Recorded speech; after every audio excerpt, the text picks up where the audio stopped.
Welcome to That Gray Area. I'm Erinn. And I'm Vanessa. We're lifelong friends entering that certain time of life that can be a bit of a gray area. We'll be taking a look at what being a woman and aging looks like right now. So join us in That Gray Area.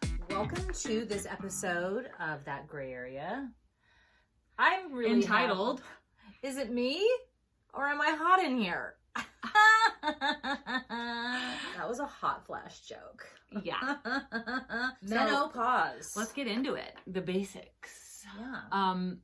The average age women enter menopause is between 45 and 52 years old, with the average age being around 51, which is how old this cute lady is. But I'm pretty much done. She's on the way out. So, yes. So, technically, you are not in menopause until you have not had a period for 1 year. Right. And this made me really anxious because I thought, what if I got to 12 months and then in month 13 I got a period? Does that mean I have to start all over again? It's not a reset. It doesn't work that way. I was like, it does not work It's not a Survivor game that way? If you mess up, you start all over again? Mm-mm, it's not. Okay, that's a relief. Yeah. I'm going to say this. As we embark on this episode in menopause, this is not an episode where Erinn gets to bitch about how bad the last 2 years of my life has been. This is not an episode for that. Isn't it? Well, A little bit. No. What I really want to say, though, is I am shocked and dismayed that every woman who has the privilege of living to this age, barring some unforeseen circumstance where you don't have a uterus anymore or something like that, we're all going to go through it. Yet it's just like cancer. It's like, yeah, nobody wants to talk about it. It's like tampons. That was the funniest thing. So he's like, why do we literally, do you have a tampon at work? And it's like a drug deal, yeah, right? Somebody gives you the tampon and then you cup it. You cup it, you walk away. Is anybody looking? Can anyone see me? You don't even want the shape of the tampon to be noticeable in your jean pocket. No, it's embarrassing because it's about vaginas. Yet every man, most good men, they'll go get you a tampon. They'll go buy you a box of tampons at the store. They're not unaware. All these men at work had sisters and mothers and wives. It's such a taboo topic. We can't talk about our periods, and we can't talk about menopause, and we can't talk about tampons. And suck it up, bitch. And we don't even talk. Fine, if we don't, I think we should be talking about it to men. So you ladies out there who still have young men that you are raising up, talk to them. Yeah. Because chances are they're going to have a woman in their life at some point, and she's going to bleed, and she's going to go through menopause, and maybe they should know a little something about it. Yeah, and certainly what kind of tampons she likes. Indeed. But even if that doesn't happen, at the very least, as women, why are we not more educated and sharing information about something that is so common to all of us? Well, because it involves our private parts, and we don't talk about private parts, even though everyone has the same fucking parts. So dumb. Jesus it's so Christ, dumb. Don't fucking get me started. Oh, fun fact. 6,000 women a day enter menopause. By 2020, now, thanks COVID, there will be more than 1 billion postmenopausal women worldwide. 1 billion. Cheers to the sisters who ain't bleeding no more. Here you go. This one's for you. You lucky people who don't ever have to buy a tampon again. Thanks. And that is one of the plus sides. I will say, though, super looking forward to that. P.S. Even in a very small way, we've started discussing this with our we have almost 200 followers. But when we've discussed this, even amongst our very few followers, it's already sparked a conversation. Oh, for sure. People want to share their experiences. They have questions. We do not advocate for ourselves with the medical community, on and on and on. If I could just piggyback on your point right there. I just want to say that a couple of women commented publicly when you shared your menopause struggles on the post. But I got far more direct messages from that post. Women still won't even talk about this comfortably to other women. That's what I'm saying needs to change. I just want to say to everybody who DM'd me, can you please post this on the public? Can you please say this out loud? Because all of the messages I'm getting are the same thing. Thank you so much for talking about this. Oh my God, here was my struggle. Oh my God, my mom never talked to me about this. Oh my God. Every woman needs to hear that. But wait a minute. Here's the deal. We can talk about pregnancy Oh, yeah. Sex, having babies. We talk to our daughters about their period. We make it a special, like when my daughter got her period, oh, we went and got fancy chocolate and warm fuzzy socks, and it was a thing. And so I feel like why, at the very least, why are we not talking about it? Why? Why? We're not answering this question. We're asking this question. And so we're going to start talking about it. Yeah. Because let's We're normalize just gonna talk this. about it. And sex. And All periods, of it. all and of all it. of that. You sent me a great post the other day through another woman who has a menopause site, and we actually linked to her in one of our stories. I can't think of the name of her site. I apologize off the top of my head, but it was about Michelle Obama speaking openly about her menopause experience and her hot flashes and her then hormone replacement therapy. But one of my favorite parts, I went on to read a little article in Vanity Fair that I sent you where she spoke about it. I love that she's just talking about it. Go, Thank Michelle God. Obama. As if you could be any better. Could you be more rad? But here's the thing that she said, which is why I think we need to discuss this, is that she talked about it. She has 2 daughters, so she talked about it with her daughters, but she also talked about it to her hubs, the old prez. And she said, look, this was because she was going through the throes of her menopause when she was in the White House. Oh, God. Yeah, so, you know. And if you read Becoming, you know how uncomfortable that whole process was for her. She was not a fan of being first lady. Yeah, it was the whole so thing. So to add was menopause hard. on top of that, I feel your struggle. She said she had her first hot flash on Air Force One, and she was going to some public event, and she like sweated through her shirt. So she was like, having a hard time. But I just love her honesty and her candor.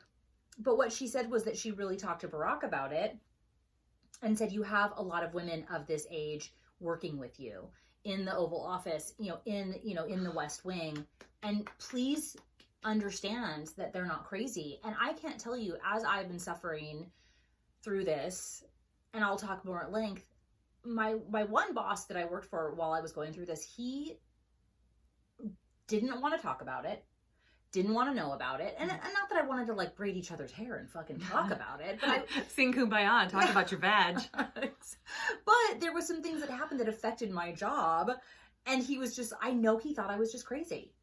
He did not believe it could be a hormone thing. Okay, so what that tells me is me as a mom of 2 boys, I need to talk to my boys about that. Because they're going to be either married or the boss of somebody or in, something. 100%. The father of somebody. Yeah, talk to them about it. Yes. And to be fair, I haven't had anything to talk to them about it with yet. I am still perimenopausal. My only symptoms have been some brain fog, a little bit of insomnia. But before Erinn tells you about her journey, the only thing I have to say about my perimenopause experience so far is that I went to my OBGYN to discuss the fact that I didn't feel like myself anymore. Mm-hmm. I was 46 and a half. I felt off. I cried at commercials, and I'm not a crier. I was getting over emotional about things. And my husband at the time would say, you're having an inappropriate response to things. And he was right. You're having an inappropriate response to dirt. That was what it was. Like, there was literally like a little bit of dirt on the doormat, and I lost my fucking shit at everyone in the house over dirt on the doormat, which is where it belongs. And I recognized it in the moment and still couldn't change what I was doing about it. So I said, I think this might be perimenopause because I've done my research. And I got to her, and she said, this sounds like bipolar. And she sat me down. She said, I can prescribe something for that. Jesus, take the fucking wheel. I cannot even. That story. You can see her face right now. She's making a face. Nana needs to take a drink of wine. That makes me so fucking mad. Yeah. But that's part of the problem, is that we as women, we are not talking enough to one another and being advocates for one another. And that was a big part of what happened to me, is that I had doctors throwing medication at symptoms instead of finding somebody who could, in an organic and holistic way, talk to me about what was really going on. Because here's the deal. When your estrogen levels and progesterone levels are falling, there's a range of normal. And forgive me for not having my research properly correct on this, but I'm going to make up an arbitrary number. Let's say it's from 50 to 500. That is not the right number, but there's a range of where your estrogen levels should be. You could be at 51 and they're still going to treat you as though, and so I was, so estrogen was falling. But every time I would get blood tests, I must have had blood work done at least 4 times. Well, you're still within the range. So here's some fucking head meds, and here's some blood pressure medication, and I don't know what to tell you. Don't let the door hit you on the way out. I just want to tell them to go fuck themselves. It's not okay. So it's just another way that women are dismissed. I just want to cry. I want to cry for you because I was here for all of this bullshit. during our conversations. You know, we've been best friends for 30 plus years, as you know, if you listen to us. And to watch her go through this, as someone who loves her, like I can't imagine how Todd felt about it, you know. But my heart just broke. He didn't know what to do. He just was like, "How can I help you?" I mean, she had every menopause symptom you could have except for maybe 1 or 2. Every fucking one. Like, for real. Bang it out. Bang out your list of what you dealt with. Well, let's talk about here the motherfucking symptoms, the ones you've probably heard of. That's my yeah. Will you want to read them? I do. All right. 50% of women will experience some or many of these symptoms. Top 5 complaints. Number 1, hot flashes. Adam. Yep. Number 2, loss of sex drive. I didn't really have that one. I know. I Thanks, saw this honey. on the list and I went, that one wasn't on your list. God. But I had the caveat of saying she had 1 or 2 she didn't experience. Number 3, vaginal dryness. Yep. Had it. That. Number 4, mood swings. Ding, ding, ding, ding, ding. Number 5, sleeplessness. Oh, yeah. And we can add brain fog. Well, we're going to go to, oh, wait. Then they're going to be, oh, yeah. Those are the top 5. That was my number 1. Exactly. So, and then we'll have some that you haven't heard of. Oh, fun. I got a fun, but not fun. Am I right? That's not fun. No, not fun. It's not fun. So I'll just start with, okay, hot flashes. Break it down. Break it down, mama. Well, that's probably the most. Tell the folks at home who haven't had a flash hot baby. No, tell them at home, what does a hot flash feel like? Because there's women who haven't gone through one yet. Okay, let me use my best descriptive tools. It feels like, well, first of all, the actual surface of your skin will be on fire. You know what's really funny? Our friend Lisa, she has hot flashes only in her feet. Her feet just get like so hot she can't even stand it. Isn't that crazy? Lisa, you kill me. My hot flash would start like in my core, under like the boobs, like in this area, in my core area, like in between my belly button and my boobs. And I would feel it, and it would just feel like, have you ever taken a shot of something really strong? Oh, like whiskey? Yeah. Southern Comfort? Yes. And it's kind of nice, and it feels like that hot. But then all of a sudden, everything, it just starts to, it's like you're melting inside. So it radiates outward from that point? Yes. And it radiates, it does. And it just feels like it's like this little core of the sun, and it just goes, and pretty soon, it's in your neck, and you're sweaty, and you're just, so like, and I would feel most of my heat in my core or armpits to my pupik, you know, and I would just be so hot, and it wakes you out of a dead sleep. And here's the thing, if you got hot and stayed hot, that would be actually fine, because I can sleep without clothes and covers, no problemo. But my hot flashes were coming so it would be like the top of the hour. Time for a hot flash. It would last, mine would last, some women say 30 seconds. Mine would last at least 5 to 10 minutes, where I would just be so hot. And then I would be hot long enough that I could kind of fall back asleep. But then it would go away, and now I'm sweaty. So you could adjust. You would adjust your sheets to accommodate whatever temperature you were feeling. Throwing everything off. She would whoosh her sheets off. Lifting my shirt up and fanning myself, and then falling back asleep because I'm exhausted, and then waking up in about 20 minutes after that, freezing. Because now your sweat has dried, cold. And it's cool in the room, yes, and now you have to start back all over. So the thing is your body just doesn't know how to regulate your temperature anymore. That's a hormonal thing. Your body loses the ability to regulate your temperature. Do you want to talk about what you did to try and stop them? Or do you want to talk about your other symptoms? No, I'll talk about it. Everything. Oh, honey, because my first thing, I was in the middle of the night. This was gotta be 2 years ago. It's the middle of the night. I'm Googling it because I'm like desperate. I'm getting sweaty. I don't know why I'm laughing. It's funny.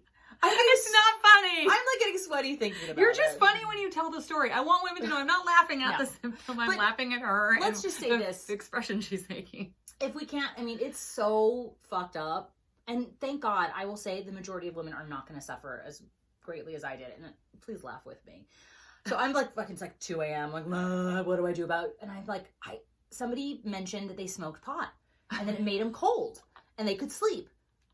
I was like a fucking addict. I'm like, I know somewhere some crew guy gave my husband some weed like 4 years ago that's been in a sock, the bottom of his fucking drawer for years. So I'm like all quiet and I'm like trying to get it. And I go in the, like, I'm like fucking a crackhead. I get like my little pot and I go in the kitchen and roll myself this little pipe because I didn't have time to make an apple pipe, which would have been that would have been nostalgic. And so I'm in the garage at like 4 a.m. like smoking pot. It worked. It put me back to sleep. It did? And it did, and it made me cooler. So I thought, that's it. I've solved the problem. Done. I'm on to something. It didn't last, sadly. It didn't last for me. I was doing edible blueberries for a while. Those helped a little bit. I was doing CBDs. I was doing estrogen. I got off caffeine. I got off chocolate. I got off dairy. I got off booze. Wine. She got off wine. I love wine so much. We're members at several wineries. That's a big deal. It's the only classy way to be drunk. Let's be real. Come on. Nothing helped. I did estrogen and you know. Estrogen is an over-the-counter estrogen encouraging supplement. It's black quash or something like that. So nothing really ever worked enough or long enough. Right. So that was my struggle with hot flashes. And what's the next fun experience you had with menopause? Well, mood swings. Okay, that's also very common. Yes. I remember, hence the reason my doctor diagnosed me as being bipolar. Which is such horseshit. Eat a dick, doctor! Horseshit. Yeah. That's such horseshit to me. Without even running your blood work. Oh, yeah. No, yeah. Do you know how, like, intense bipolar medication is? It's hard on your body. She ordered blood work, diagnosed me before I ever even took the blood draw. And then when the blood work came back, found out I was highly deficient in vitamin B12. Yes. Another doctor said if you're having... And the first symptom of that is depression and mood swings. So if you're having that in peri, get yourself a little sublingual B12. Here's the deal, is if you're feeling bad and you go get your blood work done, you could be in a flow, not a dip. So then they'll be like, there's nothing wrong with you. But then literally 2 months later, you could be in a dip. And this is why I don't understand. Like, you should be going back and getting blood work. You should be getting sequential blood work. Yes. And I'm sure there's good doctors out there that do that. But then, for me, and again, I am a cautionary tale. I literally started having full-blown meltdown, 5-alarm fucking panic attacks. She did. Okay. Poor baby. I've always been a mildly anxious person. I've always had a little bit of anxiety ever since I was a kid. But I know myself enough. I've done enough self-work and meditation and things like that I can manage it. And I woke up one morning probably 4 a.m. in a full-blown, full-scale 5-alarm fire panic attack. So nothing had triggered it. I was asleep. Well, sort of, because I didn't sleep much.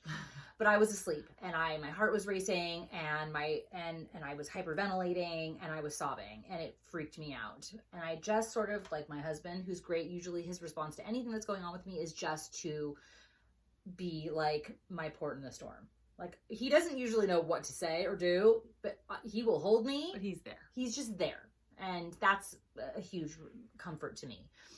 Cut to, I was supposed to go on a work trip. I love to travel. My husband and I have traveled many places. I love getting on an airplane, and I was supposed to travel for work. Same thing happened. I woke up, my alarm was set for 5. I was supposed to be at the airport by 7, and I woke up and there was no fucking way in hell I was getting on that plane.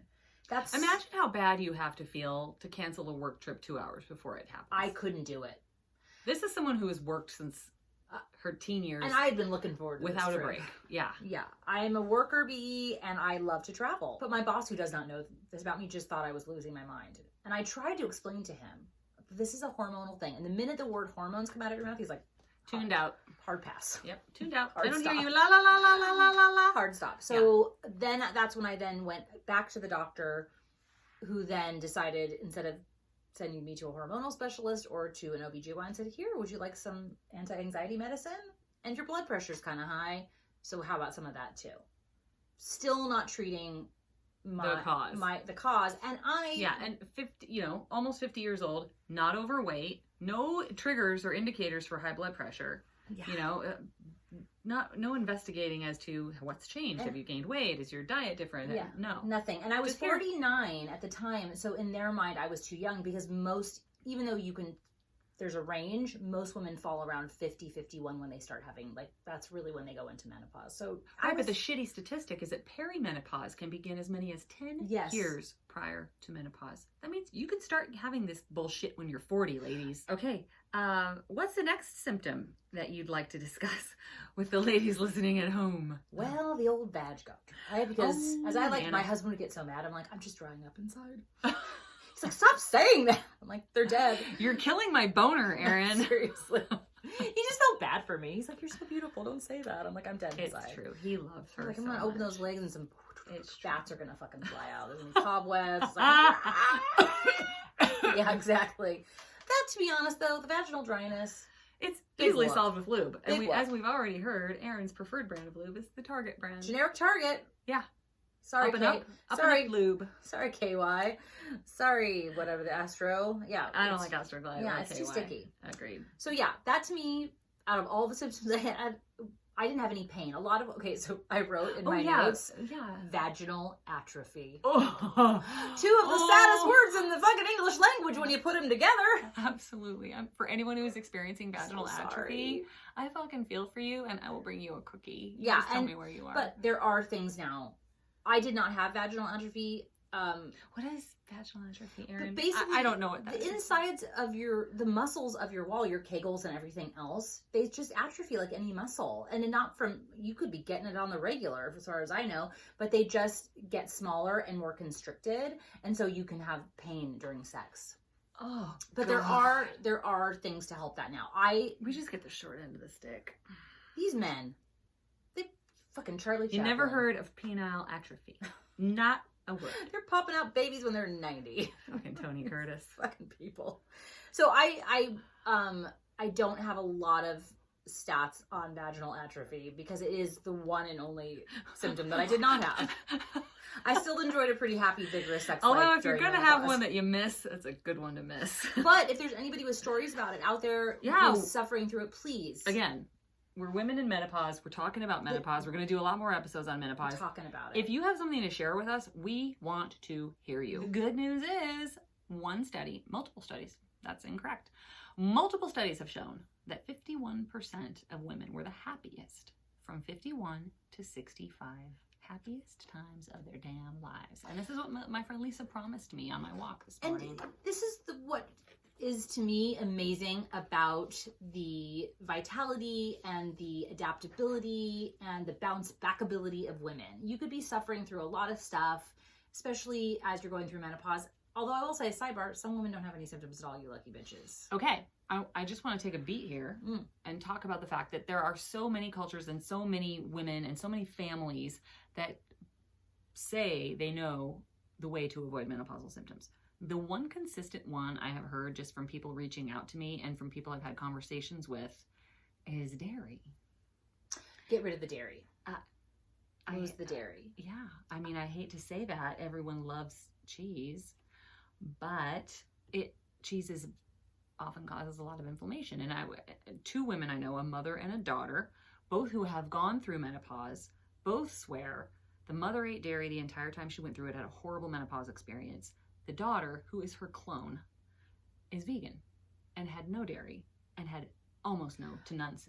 I will say, when I was in the throes of my menopause, I did cut out dairy. I'm since eating the cheese again because I love it so much. So I don't have any other issues with it. But yeah, I did notice it did help a little bit for me. I mean, my symptoms were so huge. Right. But yeah, I've heard that too. And there are a lot of cultures that aren't big on dairy, and they Asian cultures have very little, if any, difficulty with menopause, and they have a very small dairy diet. Exactly. So, I mean, I explore all the options. Just be open. Yeah. And just know that once you're past all this, you'll probably be able to eat it again. Exactly. Okay, let's move on to weight gain and hair loss. Did you know Just gets better and better. Research suggests that hair loss during menopause is a result of a hormonal imbalance. Specifically, it's related to a lowered production of estrogen and progesterone. A decrease in this hormone also triggers an increase in the production of androgens, i.e. like testosterone, or a group of male hormones. Androgens shrink hair follicles, resulting in hair loss on the head. Wait for it. In some cases, however, these hormones can cause more hair to grow on the face. This is why some menopausal women develop facial peach fuzz and small sprouts of hair on their chin. I am giving double fingers for those at home. Fuck you. What the fuck? Exactly. And just a side note on this particular symptom, I was seeing my dermatologist because I'm one of the lucky ones who gets to battle wrinkles and acne simultaneously. And she takes a medication that I take called spironolactone. And she told me that she takes it not because she still needs it for acne anymore, but because it has something in it that blocks the receptors that receive those androgens and can make your hair stay thicker longer. I am not a doctor. Speak with your medical professional on this. Yes. But I happen to take it for acne. And I will say, I have a fucking shit ton of hair. Yeah. So maybe there's something to it.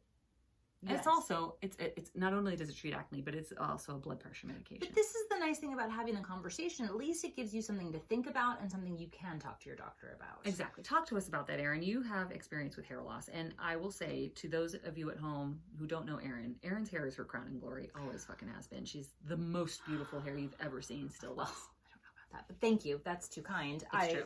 I will say, most of the women in my family, we have nice hair, and we all decided long ago that if you had to pick good hair and zero makeup for the rest of your life, or a great face full of makeup but bad hair, oh god, good hair wins every time. Good hair wins every time. 100%. Yeah, I had huge hair, and I mean, when I went through, I had big tons of crazy curly hair down to my ass for most of my 20s. Then I had my daughter, and of course I did lose a little hair during pregnancy, which is pretty common. My hair got really full and thick during pregnancy. And then after, and then I lost. Yeah, and I just, which a lot of us have gone through. And that's fine. I've always had nice hair, but I was okay with it being a little bit less than, but it's always been really shiny and really thick, and it's just something that makes me feel really pretty. I like to try different hairstyles, and I do different things with it, and I just really like it. And as I was going through my menopause, I had my cul-de-sacs, like where men get those. I was having those. I was getting two. I mean, so above your temples, sort of above and to the outside corners of your eyelids for those listening and not watching. Yeah, like Eddie Munster. You know, he has the little where his hair. That might be that's aging myself. Well, this is a podcast for aging women. Yeah, so you're in the right Eddie place, Munster. And then also one in the back of my head where I was sleeping. I was just losing hair, and my hair also was lacked luster, and it was just falling out, and it was getting brittle, and it was also getting flat because you've always had curly hair. Oh, I completely lost all the curl in my hair. Isn't that wild? I had like literally ringlety, curlity New word. curlity hair. New word, folks. Curlity. I mean, it was curly, and yeah, and I missed it. And it's funny because when I started going through, I was doing, I joined a running group with Vanessa, and we were training for a little mini triathlon. So we were doing a lot of swimming in the pool every weekend. And so during that time, and we were also in the ocean a lot. So my hair was taking a beating. And so I really noticed my hair changing, and I chalked that up to just being in the pool. Chlorine in the pool. Yeah, and the ocean water. But no, it was my hormones changing. It really, really was. And so yeah, my hair just started going flat. That sucks. Can I get a break? Oh, apparently so not, sad. Sister friend. Apparently not. I'm not even making this up. Yeah. It's super dumb. So yes. Okay. So and so I was using, I will say this. I did try a product by what's that company that I love so much? The Ordinary. The Ordinary. I would say this is a sidebar, but if you guys are looking for inexpensive yet really high quality serums and lotions, they're out of Canada, if I am not mistaken. Yeah. And they don't do any advertising, so they don't have to spend a lot of money on advertising, so you benefit from that. And it's just the pure true ingredient that's in your favorite product. Hyaluronic acid. Yeah. Plant squalene. It's good stuff. Check out The Ordinary. Sponsor us, Ordinary. We love you already. Seriously. They had a hair loss serum that I was using that did help me. What was it called? it's on The Ordinary. It's the only one they have. Oh, It's well, for there hair you loss, go. So you just go there. No problem. Okay. Okay, let's go on to some more that you may not have heard of. Yes. We've got some fun ones coming up, everybody. Let's talk about some muscle and joint pain. That's another one I didn't really have. Okay, I didn't we're really at two. I didn't really experience that. No atrophy, no joint pain, which you'd think might be hand in hand. But ladies, Maybe. if you're discovering that all of a sudden your joints hurt and your joints never fucking hurt before and your lifestyle hasn't changed, you can thank the menopause gods for that Yeah. one. Let's go on to my favorite one, the only one I have currently, brain fog. I literally called Erinn crying. She did. About She did. 2 months ago? 1 month Yes. ago? I was so upset that I could not figure out where we went and what I had for lunch the day before. Yeah. And somebody asked me. And I sat there concentrating so hard. And it wasn't coming to me no matter how much I tried. Now, mind you, I have dementia on both sides of my family. That's scary. My grandmother had lived with Alzheimer's dementia from the time I was like 17 to the time I was like 24. Like it lasted a really long time. And my father suffered from a little bit of dementia and his brother suffered from a lot of dementia. So I have it in my family and obviously I am terrified. Yeah. And so the other day I was driving my boyfriend to the airport so he could drop his daughter off at college.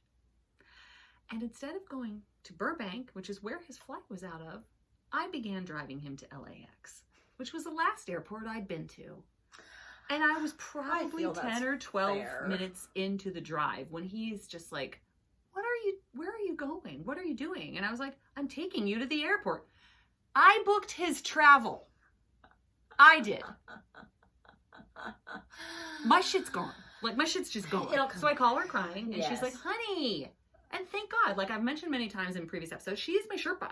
She goes through things before I go through them and makes it okay for me to handle them. This is the relationship here. I hadn't shared that with her because of all the symptoms I was suffering from. There was so much. But I literally Googled one time during all of this, am I losing my mind? Do I have early onset Alzheimer's? I kid you not. It was probably 3 a.m. when I was having hot flashes after I Googled how to fucking smoke pot and get rid of hot flashes. It was then. Yes. And it's not like I booked his travel months previous. I booked his travel like 3 days before. Yeah. I decided what airport he was leaving from. It's a thing. It's a massive, and I can't explain it. Well, it's your hormones. Well, now I can explain it. She talked me off the ledge. Thank the fucking Lord. I said, don't take my word for it. Look it up. It's a fucking thing. But I had the same thing. I remember like trying to just remember the most stupid, inane things, and I literally could not remember certain things. Yeah. I'm not really having that problem anymore. That's so good. I'm so glad to hear that. It's a thing. Okay. One of the things we've kind of already discussed is anxiety and panic attacks. Yeah. And that's hormonal.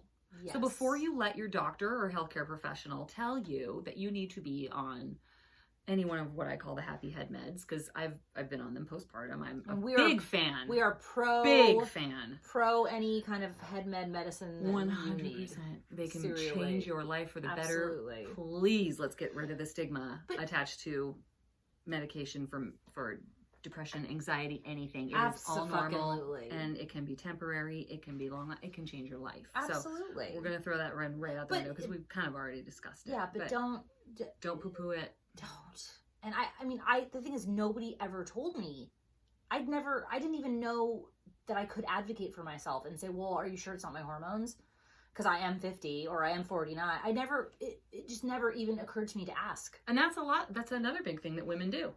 Like we just sort of, I think we're more apt to default to what a doctor says. Yes. And just be like, okay. Without asking. And unfortunately, I think younger generations are bucking that system completely. So. But I saw my grandmother do it. I saw my mother do it. I do it a little bit unconsciously. Yeah. You know, and if you follow us on Instagram, Erinn posted this really moving video of what she was experiencing at the time, and she's going through some health problems, and talking about being your own advocate is just so important. You can't assume your doctor's going to tell you everything you need to know. Right.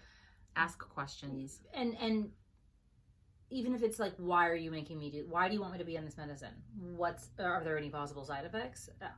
Those two questions alone are so huge. And some people don't think to ask them because maybe you've had a relationship with your doctor and you trust them and they've never steered you wrong in the past. Correct. Doesn't matter. Yeah. And I'm pretty good about advocating for myself and being a squeaky wheel. But, you know, there's times when, especially if you're having a lot of symptoms and you're really suffering. Plus you're not sleeping, you got brain fog, you're not feeling like yourself. I was really suffering. Maybe you're not aware enough to even be your own advocate. The first time I went to the doctor because I was having such severe anxiety, she wanted to put me on Paxil. And I did say, fine. And then I researched it. I was like, no, I don't want to do that. But in that moment in the office, because she's young and she was very self-assured and she seemed like she knew what I was like, okay. And then I went home and researched. I was like, now I got to start from square one. Yeah. I got to go back You just want again. someone to take care of you in that vulnerable moment, sitting on that stupid paper sheet in there. By the time women take themselves to the doctor, it's bad. Yeah. You know, right? Because we're taking care of kids, we're taking care of families, we work. You're like, ugh, do I really have to go all the way to the doctor? Like, once you get there, you're at this breaking point, and I just want someone to tell you it's going to be okay. It did, and I was so not myself during that time that I just, I'd have to go home and like think about things. I mean, it's fine, but just advocate for yourself, ask a lot of questions, and what's neat about and what's great about having this conversation is that you'll know the questions to ask. Yeah, because I didn't until and if I had skated through menopause, I would have been like, well, that was fine. It was only because I just seemed to get slammed with every single possible fucking symptom you could ever have, or side effect, or whatever you would call it. Yeah. That I started doing a lot of research and really wanting to talk about it. So the only light at the end of that tunnel is the fact that she can share this information with anybody out there suffering. Yes. Okay, let's go on to the last fun symptom. Insomnia. That's not fun. No. It's a torture method. Yeah. Keeping people awake. Yeah. I literally didn't sleep for probably 2 years. Like, legitimately. I don't think I can vouch for that, because I heard the polos in the morning when there was no sleep. I didn't sleep for more. If I fell asleep and woke up 4 hours later, I was like doing a jig. It was definitely like being the mother of a newborn child, but much longer. And even when you started to get a little bit of relief, I remember like looking at the phone funny, listening to your video message that said, I slept 5 hours last night. I was like, it's so sad that you're celebrating that. Yeah. And I never got into any kind of REM sleep. I was just, because, I was sleeping like an hour here, maybe 2 hours there. It was just constant. And I was just I don't know how I lived. I don't know how you lived either. But now the good news. Erinn discovered hormone replacement therapy. Okay, so let's talk about the fun fact about hormone replacement therapy. Only 17 to 20% of women use hormone replacement therapy. A much bigger number try over-the-counter medication and lifestyle changes, meditation, yoga, supplements, those kinds of things. And why? The why leads to a 2002 study that said, from the Women's Health Initiative, that came out that showed women on HRT had a small increased risk of breast cancer, cardiovascular disease, blood clots, and stroke found among women taking the combined form of an HRT. After that study, though, millions of women went off HRT because they were afraid. They got feared. I don't want breast cancer. I don't want to have a stroke. So, including a friend of ours went off of it. Well, a new study, finally, it was like a 12-year study or something crazy like that. Just recently. Yes, just came out with the fact that that's a bunch of malarkey. You don't have any more heightened risk of those things than you would normally without that. And I got to say, when we posted that article, I got so many direct messages from women saying, I've been putting off taking HRT for years because I was so afraid. And I suffered and I didn't have to. And one thing I read when I was reading about the new study was like a whole generation of women has suffered through menopause with no relief. Right. And what happened was with that study was a lot of if you go on HRT later in life, the longer you wait to go on it, the more risks there are. So a lot of these women hadn't started HRT until their like 60s. And that was part of the issue. Heightening the risk factor. Correct. Because you're already at a heightened risk factor at that age. For everything. 1 in 8 women will come down with breast cancer. Yeah. And so obviously if breast cancer runs in your family, uterine cancer runs in your family, heart disease runs in your family, you smoke, you have lifestyle, you're overweight, then these are all factors. But for me, I do have some heart disease in my family, but also I've never smoked a day in my life. I don't eat fried food. I love wine. So there's a benefit. I'm not overweight. I don't have history of breast cancer or any of that kind of stuff. So really my baseline is like, I'm very minimal risk. But I will say this, even if you are somebody who is of higher risk, for me, my experience once I took hormones was life-changing. It literally, within 3 months, I felt like a different person. I could cry, honestly, because I suffered for so long, needlessly. Like really needlessly. So to me, this very minimal risk of heightened risk for any kind of cancer or heart disease, all that kind of stuff, to me, it's worth it. Because I want to live my fucking life. Granted, she had every fucking symptom you could have. It's not like somebody who's, maybe I have a hot flash now and then. Maybe HRT isn't for you. Obviously, talk to your medical professional. We're not experts by any stretch of the imagination. God, no, but what we are is people who just want to share our experience, strength, and hope, and so that other people don't have to suffer. And again, just to give you a place where you can come and talk and ask questions, or to inspire you amongst your circle of friends, the women in your life, to really start sharing, asking the women in your life, asking the women in your life who've already been through menopause, what was your experience, mom, grandma? Because, there are often similarities. My mom and I suffered very similar. You'd mentioned earlier, clones. My mom and I have a lot of same physiology things happening. Yeah. Thanks, Mom. I remember my mom sticking her head in the freezer and thinking, we talked today before this show. We talk on the weekends, and she said, what are you guys going to do today? And what episode are you doing? And so I said, we're doing the menopause episode. And she was like, I really feared for my mental well-being. I thought I was going off the deep end. She's like, I really thought I was like, if this is. And how scary for her as a single mom of 2 girls. There was no support system in place for her. And there was no one to talk to. Right. And she said, I really, at one point, and this makes me sad because there were nights where I thought this, like, if this is what my life's going to be for the rest of my life, I don't want to live this way. I'm not happy. I was so unhappy. I didn't like the way I felt. I didn't like the way I looked. I was just so exhausted all the time. It was just like a siege upon my body that never ended. And I will say, that's a good way to describe it. Luckily, most women do not suffer in this way. My mother had very few to no symptoms. Her biggest symptom was when her uterus was in its death throes. It decided to bleed for an extended period of time. Mind you, like just that. And so she went in and had a procedure to make that never happen again. And that was pretty much it. She said she did have a little trouble sleeping. Yeah. So praying to the menopause gods out there. It's not that bad for everybody, but I kind of feel like I'm sort of like the person who, you got a symptom? Let's talk about it, because I probably had it. Yeah. If you told me that my day-to-day happiness would be excellent for the next 5 years, or you could live another 10 years the way you're living, I'd pick the 5 years. I'm sorry, I would. No, and I mean, honestly, I take quality of life over quantity of life any fucking day of the week. Abso-fucking-lutely. And I'm not exaggerating when I say it was an absolute hell. I know. And so I don't think you are. And I know that eventually I probably would have come out the other side. Yes, but to be honest, like, my mom did go off her hormone replacement therapy after this big scary study came out. She went off it for a minute and went right back to that, right back to hot flashes, right back to insomnia, right back to all of it. I mean, I have. Fuck that noise. Yeah, no.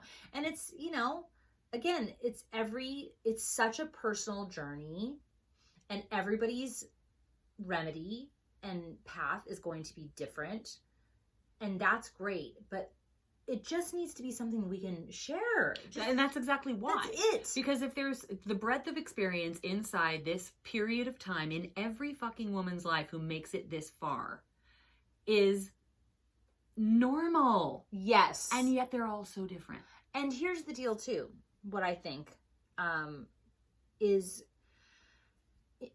in cultures, this is kind of how we're going to wrap this up, and I will let Vanessa say more about this, but in cultures where women of age are valued, where aging women are not ignored and tossed aside and no longer valued, their menopause symptoms are less. Yeah. Do it feel like there's a connection?